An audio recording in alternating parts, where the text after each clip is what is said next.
V današnji oddaji bomo zelo avtomobilsko raznoliki in gurmanski. Z nami bodo Volkswagen ID.7, ki postavlja evropsko letvico elektromobilnosti na povsem novo raven.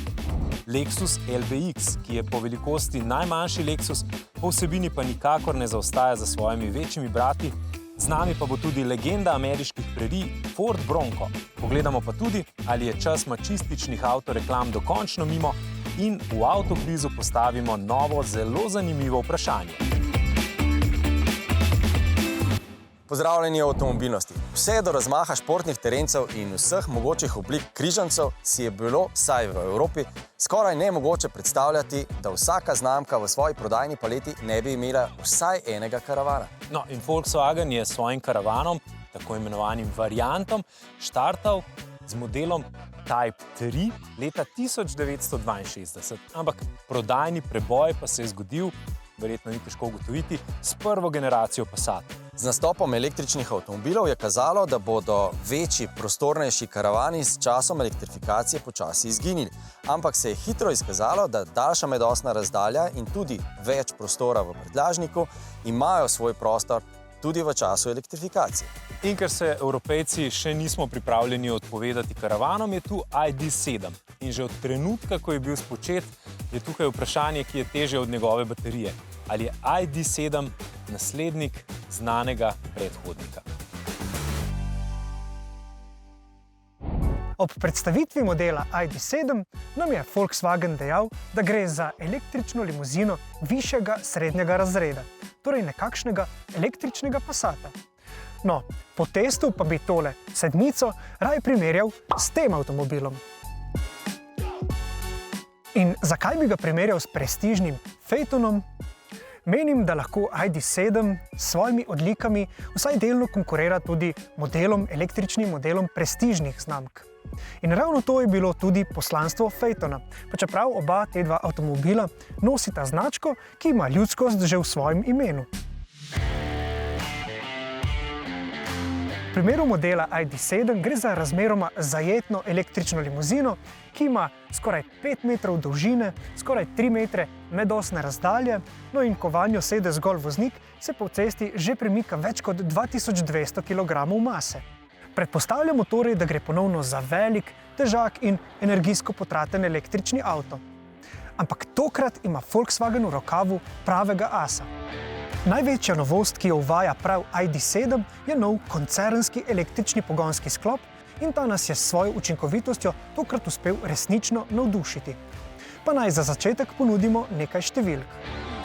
Že pri temperaturah okoli ničle smo se pri mešanem ciklu vozili s povsem spodobno porabo energije 19,6 kWh na 100 prevoženih kilometrov. In tudi pri izključno avtocestni vožnji s hitrostjo 130 km/h je poraba le blago presegla 20 kWh. No, nato pa sem se z ID.7 podal še na nekoliko temperaturno prijetnejšo in nasplošno za električna vozila ugodnejšo vožnjo vzdolž Jadranske obale. No in ko sem zavil z avtoceste proti Jadranski magistrali, je začela poraba energije padati.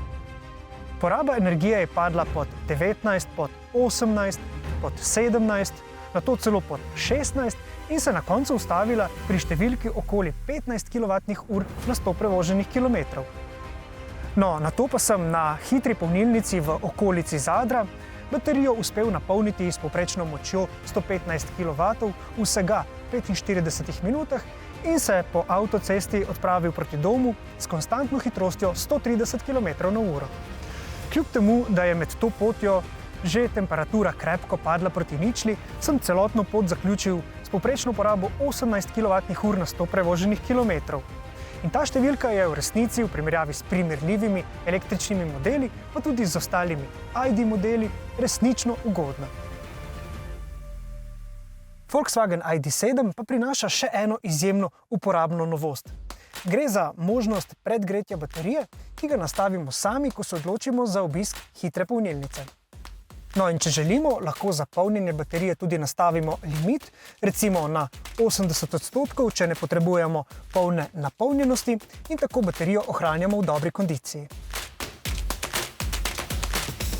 Kaj novega torej prinaša Volkswagen ID.7 v potniški kabini? Pravzaprav gre za izboljšano zasnovo tistega, kar smo že videli pri ostalih Volkswagenovih električnih avtomobilih. Vse je še naprej zelo prečiščeno, elementi so pametno umeščeni, materiali in počutje v kabini pa je še na višjem nivoju kot pri ostalih Volkswagenovih ID-jih. Ob pričetku vožnje takoj opazimo nov izbirnik prestav, ki je odslej pripojen tukaj zadaj na volanski drog, no, brisalce pa upravljamo izključno s tole levo obvolansko ročico. Zaslon deluje izjemno odzivno, meniji so oblikovani pregledno, do vseh najpomembnejših funkcij vozila pa imamo tukaj tako ali tako nastavljene bližnjice. Tudi vrstica za nastavljene temperature in glasnosti sistema je odslej osvetljena in deluje izjemno odzivno. No, zelo hitro pa dostopamo do drugih glavnih funkcij, seveda, ko se sistema ustrezno privadimo. Verjetno najzanimivejša funkcija pa je digitalno upravljanje klimatske naprave.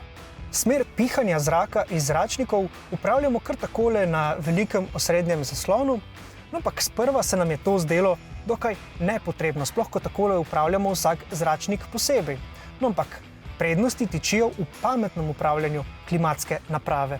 Tukaj imamo na voljo številne bližnjice do tistih najpogosteje uporabljenih metod ogrevanja ali pa ohlajanja.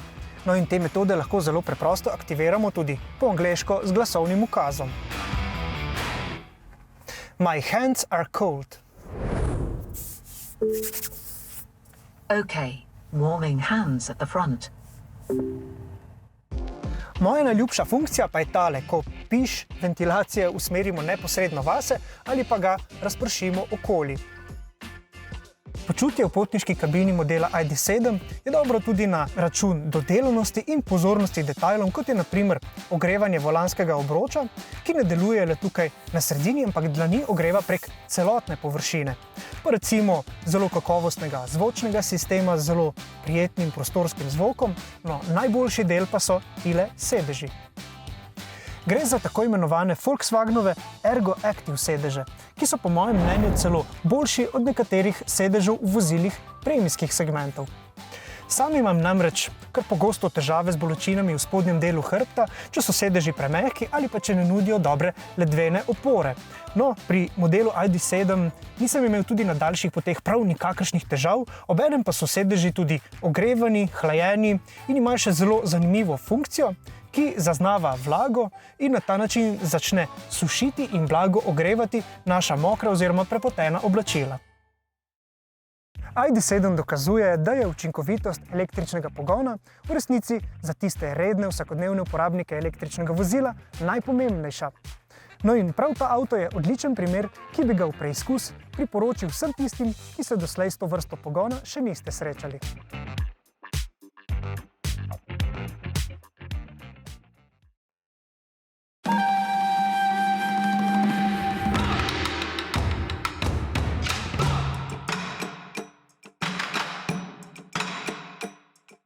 Samo vprašanje časa je bilo, kdaj se bo Lexus svojo filozofijo udobja za sodobnega voznika lotil tudi nižjega avtomobilskega razreda. In s tem je Lexus stopil v razred, kjer je gneča največja. Kar pa je razumljivo, saj nam v Evropi in na Japonskem je že postalo jasno, da stalna rast avtomobilov ni trend, ki bi se v mestu dobro prijel. Veliko je kupcev, ki iščejo pravo razmerje med udobnostjo, tehnologijo in pa seveda ne prevelikim avtomobilom. In na te cilja LBX. Ima pa LBX zanimiv dizajnerski koncept. Kagami Moshi se imenuje. Kagami Moshi? Kagami Moshi je v bistvu japonska sladica. Sladica, ki je sestavljena iz dveh krofov. Večjega in manjšega. Našega, riževih krofov. Ja. Pri nas bi mogoče nekaj podobnega bilo indijanček. No, danes se jim reče drugače. Ne? No, politično korektno verjetno se reče čokoladni čajni kolač. No, vidiš, se gre. Nekaj podobnega.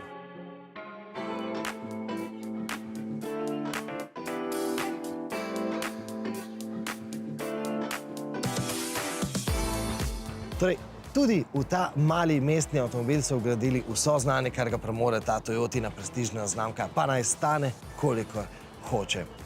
To pomeni, da tudi ta mali mestni avtomobil vsebuje vso tehnologijo, ves tisti Lexusov šarm, kar ga ponujajo tudi tisti te veliki Lexusi, naprimer RX.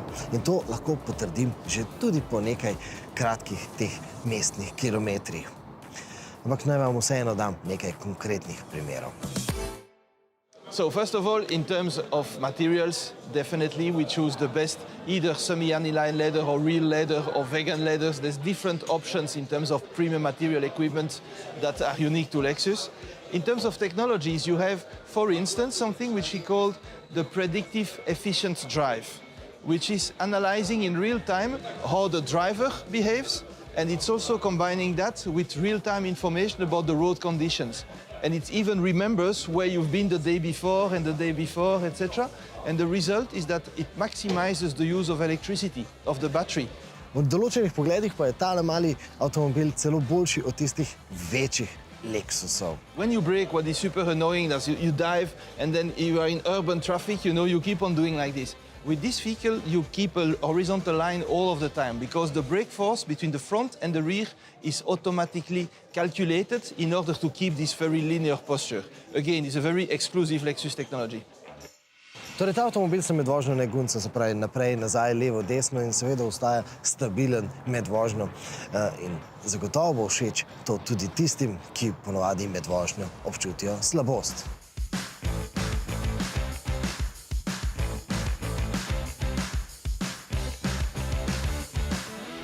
Seveda pa sem vam zdaj dolžen povedati, kje se nahajamo. In seveda smo v Valenciji, v Španiji.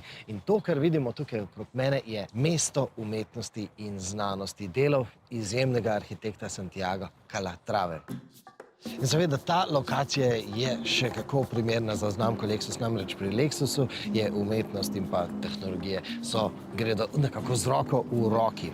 In seveda vedno ponovadi pri Lexusu poslušamo neke japonske besede, ki izhajajo seveda iz načel japonske filozofije. In Lexus to japonsko filozofijo zna odlično nekako utelesiti, da jo potem mi lahko gledamo in pa tudi otipamo. No, predlagam, da jo na primeru LBX-a najprej pogledamo. Kagami mochi is a rice cake. You have that in Japan mostly around New Year, and it's basically two rice cakes on top of each other, a fat one and a smaller one on top of it. And if you look at the car, especially from the back, you will recognize a bit that type of stance. Tazuna in Japanese means the reins of a horse. So the idea is that you are driving the car as if you would drive a horse. And what is important is that you can always keep your eyes on the road in front of you or the way in front of you. You never have to look around to find the commands. So this system is implemented as a philosophy in the dashboards of our recent models. For instance, one example is you have on the dashboard, you have some switches, right? When you want to use those switches, you don't have to look at them because in the head-up display, it will show that you are touching those scratches. Je rekel, da avto vozimo, kot bi vozili konja, ampak to seveda še ne pomeni, da bomo vozili takole, sploh pa tistega volana oziroma krmila, ki ga ponuja v Lexusu RZ, v tem avtomobilu ne bomo dobili. Volan bo ostal okrogu.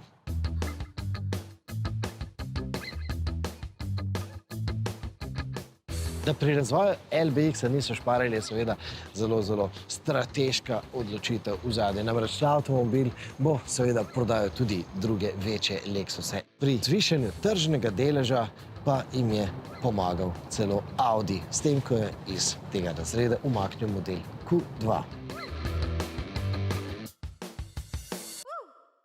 LBX was developed a little bit outside of the traditional segment definition.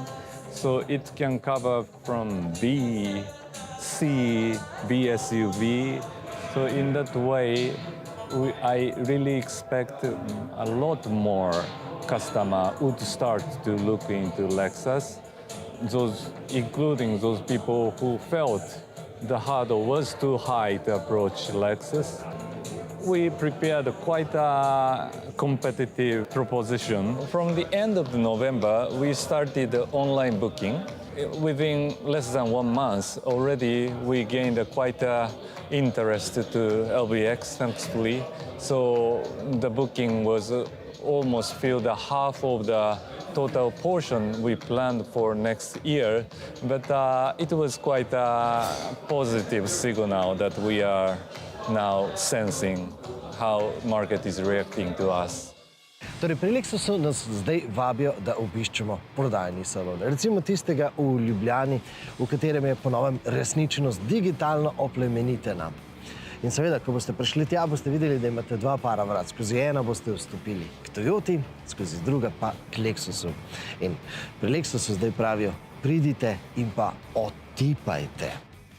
In terms of quality standards, they are super high for Toyota and a little bit higher for Lexus. The margins that we allow from perfection is even smaller for Lexus.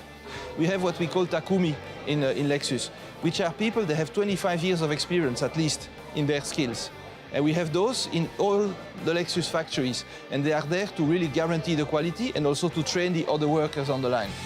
We are very proud that we have a very precise management between gaps, the gaps between two different parts of the car, right?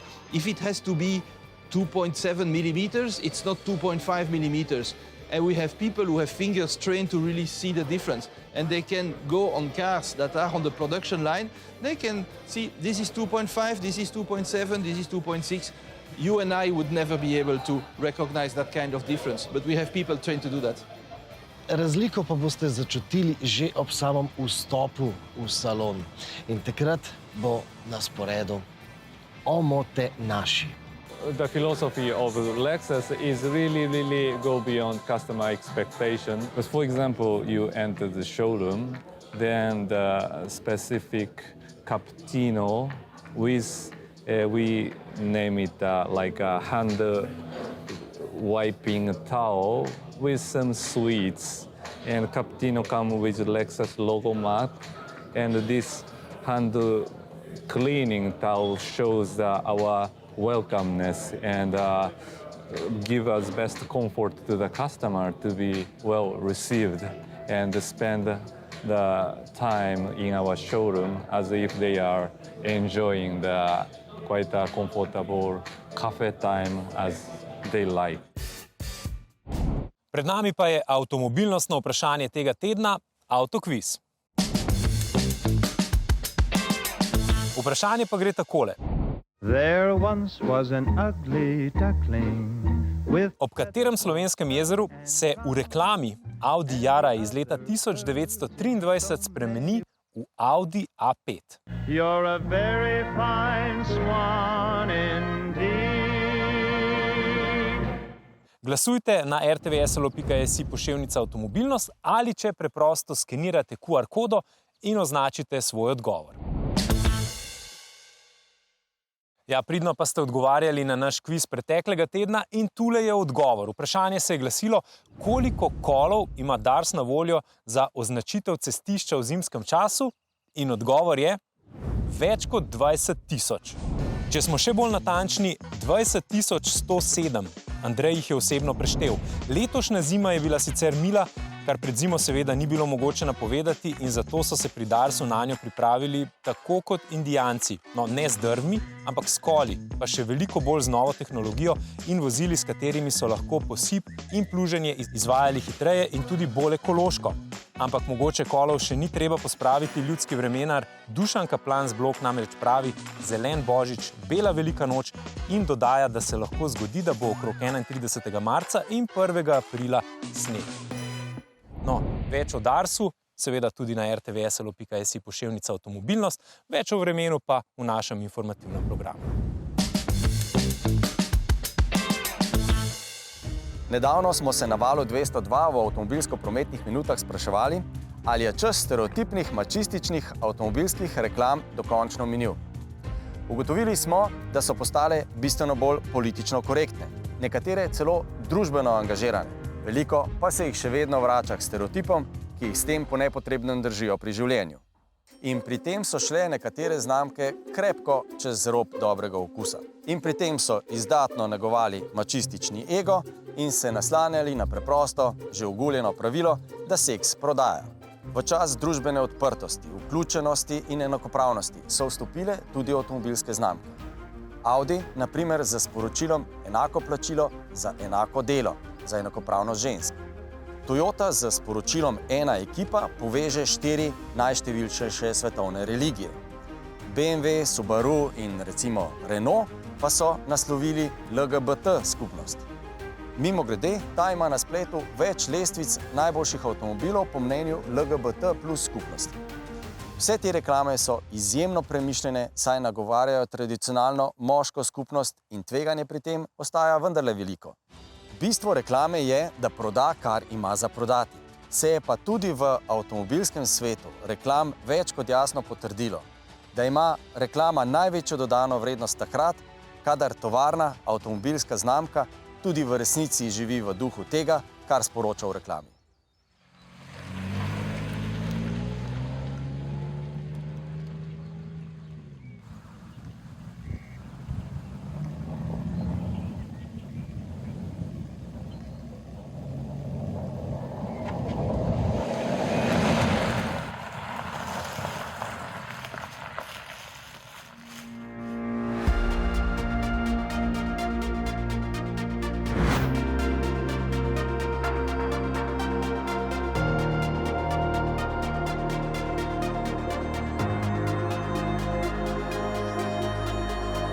Pisalo se je leto 1966, ko je Ford izdal zelo poseben in zanimiv TV oglas, ki se začne s podivjanim konjem, no nato pa nadaljuje s skokom terenca, v katerem dama na sovozniškem sedežu, seveda brez kakršnega koli varnostnega pasu, še najbolj skrbi za to, da ji ne odpihne klobuka.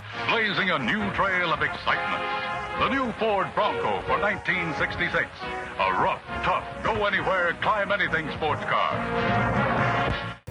Seveda gre za oglas za Fordov model Bronco, ki je takrat nastal kot konkurent Jeepu CJ5 in Toyoti Land Cruiser.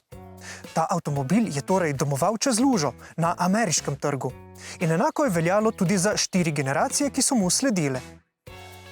Evropejci na drugi strani ta avtomobil poznamo predvsem po nastopu v številnih ameriških filmih, TV serijah in videospotih. Šele zdaj, torej ob obuditvi modela s 6. generacijo, pa lahko Bronca prepoznamo tudi na evropskih cestah. In kako prepoznamo Bronca? Moram priznati, da mi je res všeč, kako se je tokrat Ford na sodoben način z dizajnom poklonil originalu. In to je razvidno predvsem na maski, po zaslugi teh velikih okroglih žarometov, tega horizontalnega detajla in pa seveda velikega napisa, tako kot pri originalu. In da res ne bi bilo dileme, da gre za nadaljevanje več kot polstoletne tradicije, je Ford Bronca ožigosal še z nekaterimi zanimivimi detajli. Prvi detajl je letnica 1966 na vetrobranskem steklu. No, zakaj ta letnica, to zdaj že veste. V notranjosti pa najdemo takšno ploščico, ki priča o tem, da ta avto resnično prenaša ameriški avtomobilski duh k nam v Evropo. Poglejte, designed, engineered and built in Michigan. In ne nazadnje, poglejte ta emblem neukročenega konja. Mogoče vas vsaj na hitro spomni na Mustanga, no, ampak Mustang lepo svobodno galopira, tale Bronco pa takole brca z zadnjima kopitoma. No in ravno to pomeni Bronco, torej divjega, nepredvidljivega in neobvladljivega konja. Tako kot original je tudi zadnja generacija Bronca popolnoma škatlaste oblike, kar priča, da gre za pravega terenca in ne le mestnega. Zadaj imamo tako veliko rezervno kolo v polni velikosti, pa robusten zadnji odbijač, ob strani imamo terenski stranski stopnici, pa terenske pnevmatike, seveda z debelim profilom. No, spredaj pa imamo prav tako robusten odbijač, pa 2 kljuki, ki sta primerni za vleko. No, testni avto pa je opremljen tudi s strešnimi nosilci in še 2 manjšima nosilcama tukaj ob pokrovu motorja. V notranjost se zelo preprosto povzpnemo tudi po zaslugi takšnih močnih ročajev. No in prav nič ne bo narobe, če se boste vanjo usedli ob kakšni terenski avanturi z blatnimi čevlji ali pa umazanimi rokami. Poglejte naprimer te gumijaste, robustne tipke na volanskem obroču ali pa tukaj zgoraj, ki pričajo temu, da se je Bronco pripravljen tudi v notranjosti kar pošteno umazati. No, tokrat imamo na testu sicer bolj elegantno različico, ampak če izberete tisto bolj robustno, dobite na tleh posebne plastične čepe, ki jih lahko odstranimo in recimo blato stav preprosto speremo z vodo.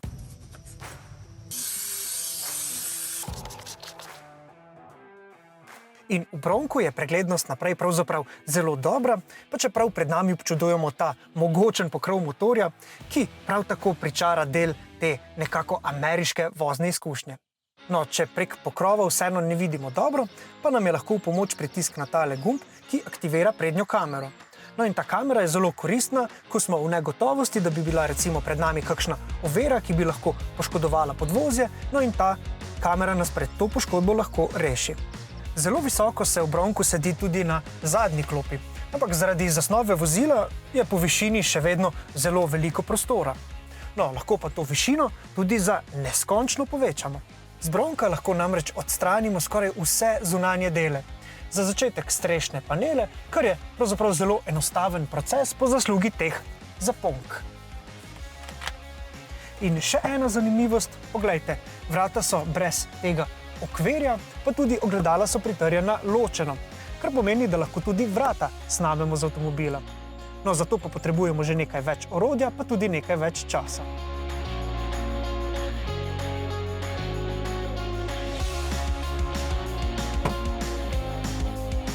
V prtljažni prostor Bronca dostopamo prek dvodelnih vrat, no najbolj zanimiv element pa je tale polica, ki jo zelo preprosto izvlečemo in tako dobimo zelo priročno sedišče pri kakšnem izletu v naravi. Pa še nekaj. Bronco je v bistvu Mustangov bratranec s podeželja, če lahko lepo rečemo. In še eden izmed modelov, ki so ga na ta nivo ustoličili televizijske reklame, filmi in pa preganjanje O.J. Simpsona. No, Bronco je eden izmed tistih terencev, ki ga v reklamah pogosto vidimo v neokrnjeni naravi. Tako kot naše oddaje. Ja, pa tudi recimo veliko športnih terencev se reklamira prav v neokrnjeni naravi, kar pa je, za razliko od naše oddaje, tisto, kar nagovarja k temu, da se taki avtomobili vozijo v takem okolju, kar pa seveda ni družbeno odgovorno. Ja, reklame delajo čudeže in pri Mustangu je ravno to očitno. Mustang je eden prvih modelov, ki so ga začeli reklamirati na TV postajah, še preden so avtomobili dejansko bili v salonih in tako vabili kupce na tisti dan, ko bodo na voljo. In morda tudi zato za tiste čase nepredstavljiva številka 418 tisoč prodanih Mustangov v prvem letu. Pa še ena zanimivost z reklamami in Mustangom. Že od samega začetka so v videospotih nagovarjali tudi voznice, kar je bilo zelo drzno za tisti čas in športni avto. Usmerili so pa reklamno sporočilo v uspešne samostojne ženske. Takšne in podobne zgodbe izveste na rtvslo.si. Poševnica avtomobilnost, ne pozabite odgovoriti na naš tokratni kviz in vprašati kakšno vprašanje za naš super testni džip. Srečno!